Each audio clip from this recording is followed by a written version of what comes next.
반갑습니다. 네, 오늘 한임교회에 와서 이제 두 번째 설교인데요. 그래서 이제 옷도 받았습니다.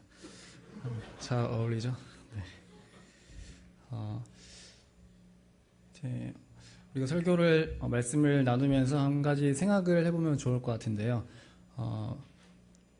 우리가 뭔가 우주 속에 우주라고 표현하기도 그렇고 아무것도 없는 그런 공간 속에 나 자신만 홀로 있다고 한번 생각해 보면 좋을 것 같습니다. 빛도 없고 흙도 없고 공기도 없고 어떤 동물도 없고 인간도 없고 다른 생명체들도 없고 그런 상태에서 나 홀로 있다고 한번 생각해 보세요. 그랬을 때 우리는 무슨 생각을 할 수 있을까요? 사실 그런 상태에 있다는 것도 사실 불가능한데 그런 상태에서 우리는 어떤 생각을 할 수 있을까요? 아마 시간이라는 개념조차 내일 뭐 할까? 오늘 저녁에 뭐 먹지? 이제 뭐 하지? 이런 생각을 할 수가 있을까요? 그 상태에서 아마 그런 질문 아무 생각도 들지 않을 거라는 생각이 듭니다. 생각할 거리도 없고 생각할 수 있는 것들이 없기 때문입니다. 그 상태에서 나는 누구인가를 한번 물어보세요. 아무것도 없는 그런 무의 상태에서 아무것도 없는 상태에서 나는 누구인가? 나는 무엇인가? 라는 질문에 우리는 어떠한 답을 할 수 있을까요? 나는 인간이다 라는 대답을 할 수 있을까요? 인간이라는 것도 어떤 다른 대상에 의해 정의되어지는 규정되어지는 상대적 존재입니다. 인간이라고 했을 때 다른 동물이 아닌 인간 또 다른 자연이 아닌 인간 이렇게 다른 것들과 비교해서 인간이라는 것을 알 수 있는 것입니다. 또 그러면 나는 누구인가? 라는 질문을 아주 원투적인 아주 기본적인 질문으로 돌아갔을 때 나는 누구인가? 라는 질문을 했을 때 그 나라는 것도 사실 너라는 단어가 있기 때문에 가능한 것입니다. 너라는 단어가 없으면 나라는 단어도 쓸 수 없고 의미가 없고 가치가 없는 것입니다. 사전적 의미로 봐도 이제 사전에 봐도 나라는 단어를 봐도 남이 아닌 나 자신이라고 표현하고 있습니다. 그러니까 나를 규정하는 것은 뭔가 다른 존재에 의해서 규정될 수 있는 것입니다. 홀로 그냥 나라는 것을 아무것도 없는 상태에서 나라는 것을 알릴 수도 없고 알 수도 없습니다. 그 정체성을 알 수가 없습니다. 그러니까 다른 어떤 너라는 단어가 있어야 다른 어떤 대상, 우리들이라는 단어, 그들이라는 단어 그런 것들이 없이 나 혼자 나라는 단어는 가치가 없고 쓸 수가 없는 단어입니다. 네, 굉장히 표정이 무슨 말인지 모르겠다라는 표정인데 아무튼 이렇게 오늘 잘 따라왔으면 좋겠습니다. 이 사람 나의 존재는 너의 존재, 우리의 존재 속에서 나라는 것을 발견할 수 있는 겁니다. 어떤 상대적인 대상에 의해서 상대적인 존재에 의해서 나라는 걸 찾을 수 있는 것입니다. 나가 누구인지는 너를 통해서 내가 누구인지는 우리를 통해서 이 자연이나 우주의 관계 속에서 나 자신을 발견할 수 있는 것입니다. 이것이 어떤 동물 다른 사람들과 나를 비교했을 때 나를 알 수도 있고 또는 어떤 자연과 나를 비교했을 때 알 수도 있고 또 어떤 초월적인 존재와 나를 비교해서 나라는 걸 나의 존재가 무엇인지를 알 수 있는 것입니다. 우리는 홀로 독립적으로 존재하는 어떤 유아독존이 아니라 모든 것들과 함께 얽혀서 펼쳐진 관계적 존재입니다. 우리는 홀로 존재할 수 없으며 홀로 살아갈 수 없습니다. 홀로 생겨날 수도 없습니다. 오늘은 기독교가 삼위일체 주일로 지키는 날입니다. 325년에 니케아 공의회에서 삼위일체 성부, 성자, 성령을 하나의 신으로 한 분의 신으로 선포하고 받아들인 날은 325년은 그러한 날입니다.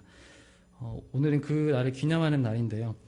세 분은 각각의 역할이 있고 각자 따로 존재하지만 이 세계는 나누어져 있지 않고 한 분으로 부르고 있습니다. 왜냐하면 우리는 유일신 개념을 우선으로 두기 때문인데요. 그런데 오늘 이런 어려운 교리를 설명하려는 건 아니고요. 아마 제가 세 분은 한 분이고 한 분은 세 분이다. 한 분이지만 세 분이다. 세 분이지만 한 분이다. 이렇게 표현하는 것을 설명하려고 하면 이거는 불가능하고 아마 문제가 생길 수밖에 없습니다. 그런데 이 삼위일체에 대해서 굉장히 좋은 표현이 하나 있는데요. 기독교는 이제 두 가지로 나뉘는데 하나는 서쪽으로 하나는 동쪽으로 나뉩니다. 그래서 서방 기독교는 유럽, 이제 서유럽들, 로마나 이쪽 독일 등을 이제 서방 기독교로 하고 이제 동방은 그리스나 러시아 등을 이제 동방이라고 합니다. 이 동방 정교회라고 하는데 이 동방에 있는 기독교에서 하나님과 예수님과 성령님을 이제 그 역할에 대해서 잘 표현한 말이 있는데 하나님은 태양이고 예수님은 빛이고 성령님은 온기이다 이렇게 표현했습니다. 태양, 빛, 온기. 이 삼위일체 하나님에 대해서 그 기능과 나뉘어지지 않는 그 역할에 대해서 굉장히 탁월한 표현입니다. 삼위일체 개념은 성경에 등장하지 않지만 그 역할과 성격을 볼 때 신적인 본성, 신성, 그 정체성을 감출 수가 없습니다. 성경에 다 나와 있다는 말입니다. 성부, 성자, 성령 모두 신적인 존재인데 그 성경에 삼위일체를 나타내는 구절은 뭐가 있을까요? 성경에 삼위일체의 증거가 되는 구절은 뭐가 있을까요? 두 번째 성경 퀴즈입니다. 창세기 1장 26절에 보면 하나님이 말씀하시기를 우리가 우리의 형상을 따라 이렇게 말하고 있습니다. 하나님이 말씀하시기를 우리가 우리의 형상을 따라. 그러니까 하나님은 지금 우리라는 단어를 쓰고 있습니다. 자신을 표현하는데 우리라는 단어를 표현하고 있습니다. 이 구절로 보았을 때 하나님은 자신을 복수로 표현하고 있으며 함께 회의하는 존재로 나타내고 있습니다. 제가 오늘 어려운 신학적인 교리를 얘기하려는 것은 아니지만 좀 다소 복잡하고 어려울 수는 있습니다. 이 세 분은 구별되지만 분리되지는 않습니다. 각자의 역할이 있고 각자의 특성이 있지만 나뉘어지지 않습니다. 언제 생겼냐, 누가 먼저 생겼냐도 우리는 물을 수 없습니다. 알 수 없습니다. 처음부터 존재할 때부터, 처음이라고 하는 그 시작점에 존재할 때부터 성부, 성자, 성령 하나님은 함께 존재했으며 성부 하나님, 성자, 성령 이렇게 순서대로 생겨나지도 않았습니다. 처음 그 존재 시작부터 함께 계신 겁니다. 이 삼위는, 이 세 분은 서로 연결되어 있고 상호 작용하고 상호 내주하고 상호 침투하고 상호 사랑하면서 그 사랑으로 충만하여 그 삼위 하나님은 이 세계를 나타내시고 이 세계로 드러나시고 우리를 창조하시고 우리에게까지 그 사랑이 넘쳐 흘러가고 있습니다. 그렇게 하나님은 단일하게 존재하는 것이 아니라 관계로 존재합니다. 처음부터 홀로가 아니라 하나이지만 곧 관계 형태로 존재합니다. 그러니까 하나님은 하나이지만 하나가 아니고 관계 형태로 존재한다는 의미입니다. 성부, 성자, 성령으로 하나가 아니라 관계 형태로 처음부터 그렇게 존재했다는 것입니다. 이 말을 기억했으면 좋겠습니다. 오늘 본문에서도 신기하게 하나님, 예수님, 성령님이 모두 등장합니다. 오늘은 1절밖에 읽지 않았지만 오늘은 매일 성경 큐티 주일 본문 말씀을 가지고 하고 있는데 그 안에 세 분의 역할과 기능들이 다 나와 있습니다. 하나님에 대한 것은 문자적으로 나와 있지 않지만 우리는 충분히 그 내용을 통해서 알 수 있습니다. 하나님은 예수님을 보내셨습니다. 하나님은 관계적 존재이기 때문에 관계가 좋지 않은 상황, 관계가 틀어지고 깨어진 것에 대해서 굉장히 견디지 못하시고 참지 못하시고 힘들어하셨기 때문에 우리 인간과 관계가 깨어진 것, 인간과 관계가 틀어진 것을 참지 못하시고 견디지 못하시고 힘들어하셔서 예수를 보내시고 화해하신 것입니다. 우리의 관계를 다시 회복하신 것입니다. 그리고 예수님은 이제 하나님의 뜻을 행했습니다. 그 하나님의 뜻을 행하는 것입니다. 7절에 보겠습니다. 나를 두고 성경에 기록되어 있는 대로 나는 주님의 뜻을 행하러 왔습니다.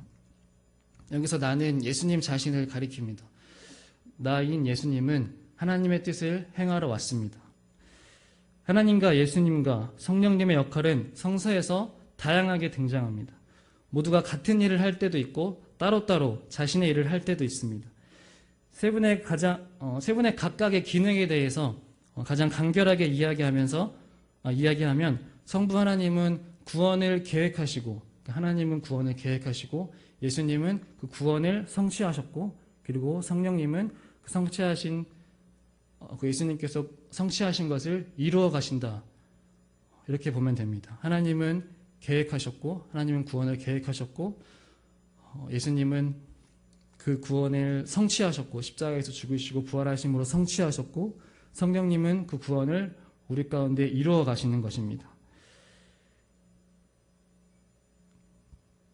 그 영원한 나라에까지 성령님은 이루어 가시는 겁니다. 오늘 성령님의 역할에 대해서 보도록 하겠습니다. 15절입니다. 또한 성령이 우리에게 증언하시되 주께서 이르시되 그날 이후에 내가 그들에게 세워줄 언약은 이것이다. 나는 내 율법을 그들의 마음에 박아주고 그들의 생각에 새겨주겠다. 성령님은 하나님의 말씀을 우리에 새겨 박는다고 말씀하고 있습니다.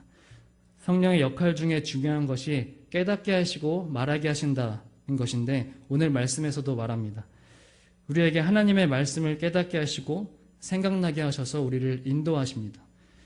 우리가 말씀을 묵상하면서 또는 설교를 통하여서 또 다른 사람의 말을 통하여서 또는 자연현상을 통하여서 또는 기도하면서 그렇게 하나님의 뜻을 깨닫게 하시는 분이 성령님이 하시는 일이라는 것입니다. 구약성경과 신약성서가 사이에는 한 400년의 기간이 있습니다. 성경에 기록되지 않은 400년의 기간이 있는데, 그 기간을 이제 하나님의 침묵기라고도 하는데요. 그 400년 동안에 더 넓게는 500년 정도 되는데, 그 기간 동안에 고대의 철학사가 등장하기 시작합니다. 많은 사상들이 나타나기 시작하고, 많은 논리들, 말하는 법들, 수사법들, 그런 이성적인 그런 체계들이 이제 이제 시작됩니다. 그래서 많은 철학자들, 우리가 유명하게 알고 있는 소크라테스나 플라톤, 이런 사람들이 그때 등장하기 시작하는 것입니다. 그렇게 철학이 시작되면서 세계의 기원과 신의 기원, 우주의 근원, 인간은 어디서부터 시작됐는가, 이러한 연구들이 활발하게 시작되는 것입니다. 그리스가 지중해를 장악하던 시기, 알렉산더 대왕의 정복 전쟁으로 활발하게 이제 세계 제국을 제패했을 때 그 영향력을 끼쳤기 때문에 헬라의 사상이 유럽과 아프리카와 아시아, 지중해 주변 국가로 퍼져가기 시작합니다. 그리고 그들이 장악한 지중해 주변은 모두 헬라어를 사용하게 됩니다. 지금의 영어처럼 이제 헬라어가 공용어가 된 것이죠.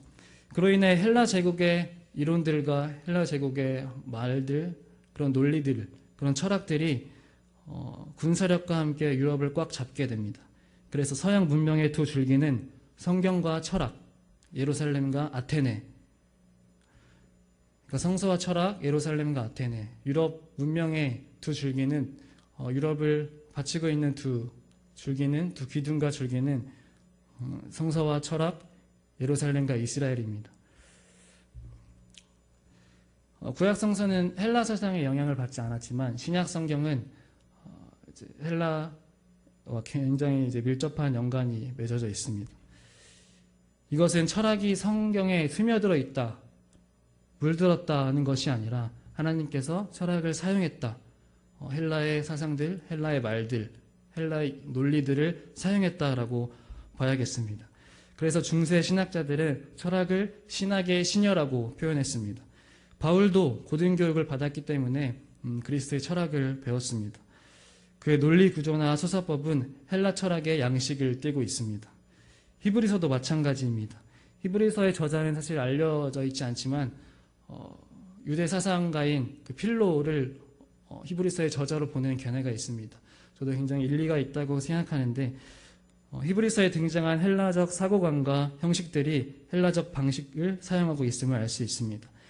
오늘 본문인 10장 1절에 보면 율법은 장차 올 좋은 것들의 그림자일 뿐이요 실체가 아니므로, 율법은 장차 올 좋은 것들의 그림자일 뿐이다, 실체가 아니다, 참 형상이 아니다 라고 말씀하고 있습니다. 여기서 굉장히 헬라 철학의 대표인 플라톤적 사고가 등장합니다.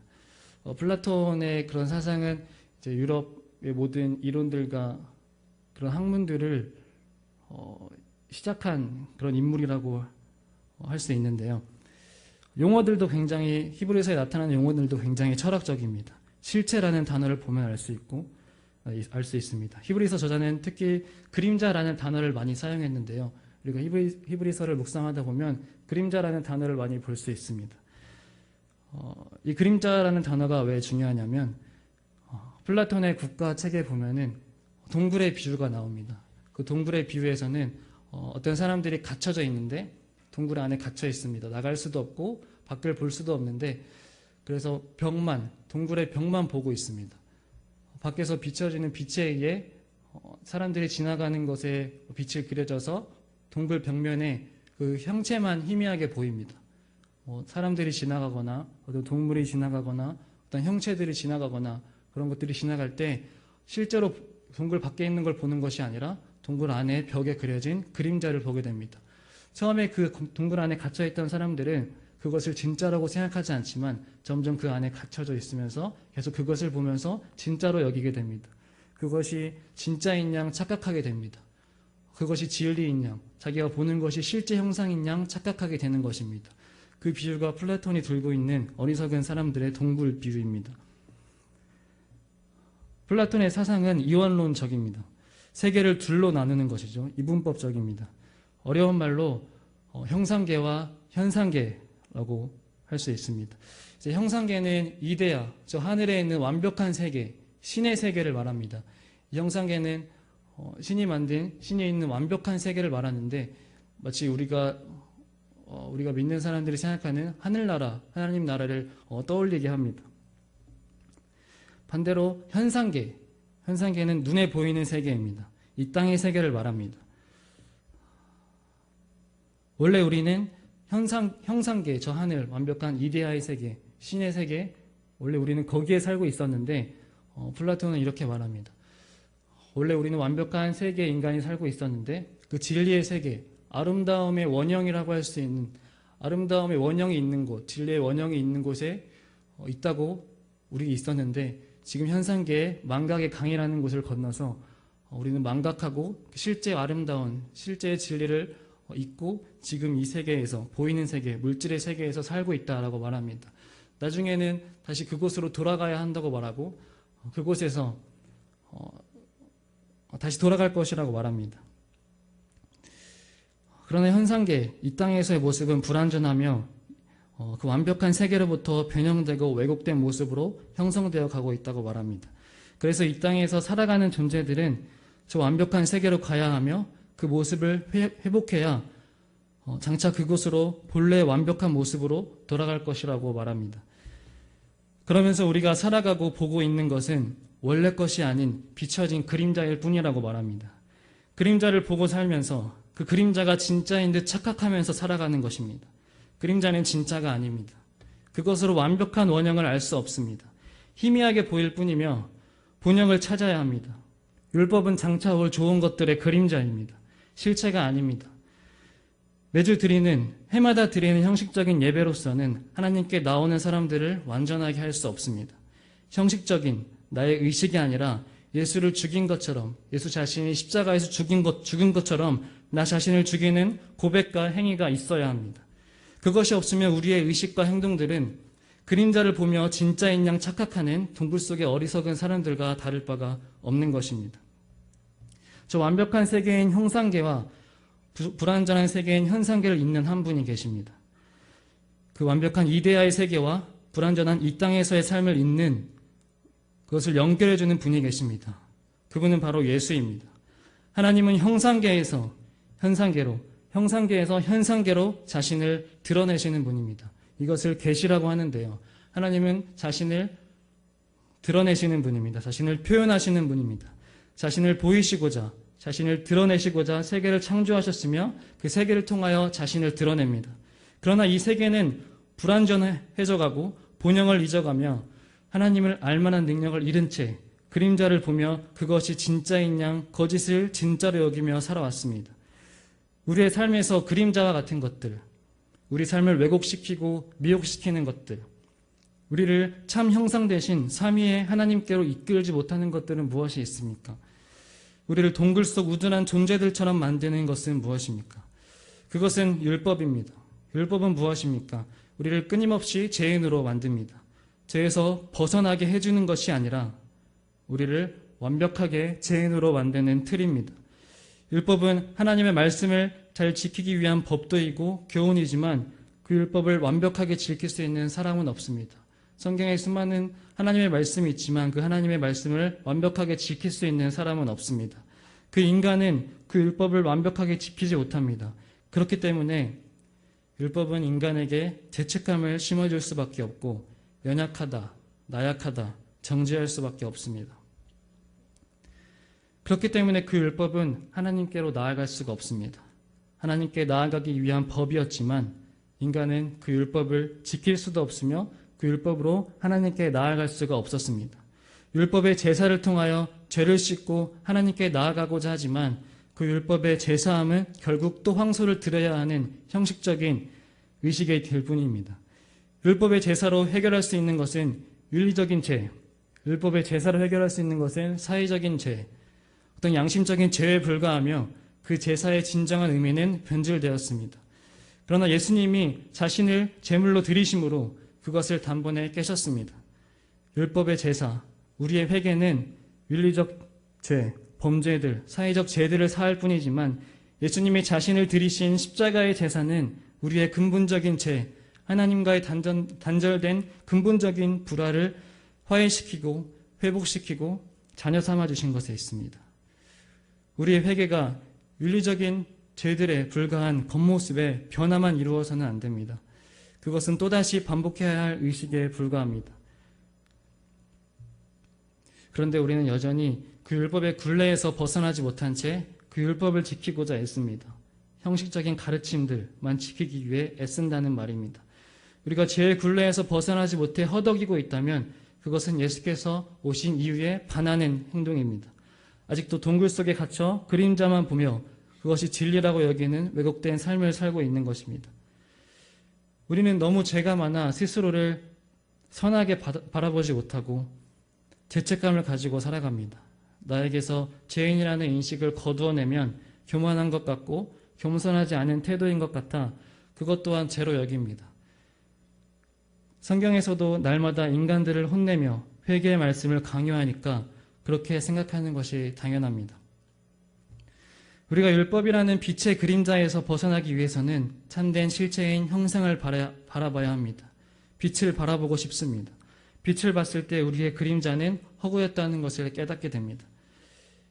내 제사함을 받기 위해, 내 단순한 제사함, 그것들을 받기 위해 부단히 애쓰지 말고 예수님은 이미 우리와의 관계를 회복하셨으니 주님의 뜻을 행하는 일에 열심을 내고 싶습니다. 죄와 율법인 그림자의 틀에서 벗어나 본향의 원래 모습대로 타인에게 그 본래의 모습을 전하며 보여주는 우리가 되어야 합니다. 예수님은 우리의 참 실체이자 참된 형상입니다. 그것은 하나님 자신이자 하나님이 보내신 자기 계시이기 때문입니다. 자기 표현이기 때문입니다. 자기 드러냄이기 때문입니다.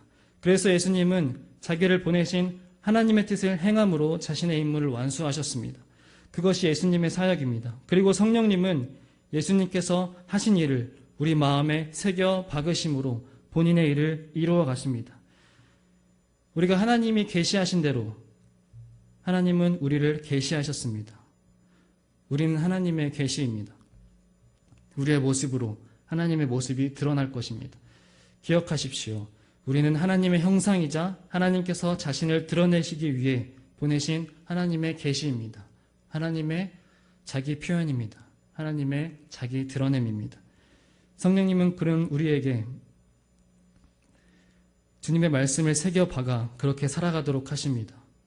하나님은 자신을 나타내시되 그리스도를 통하여 그리고 우리를 통하여 성령님 안에서 이루어 가십니다.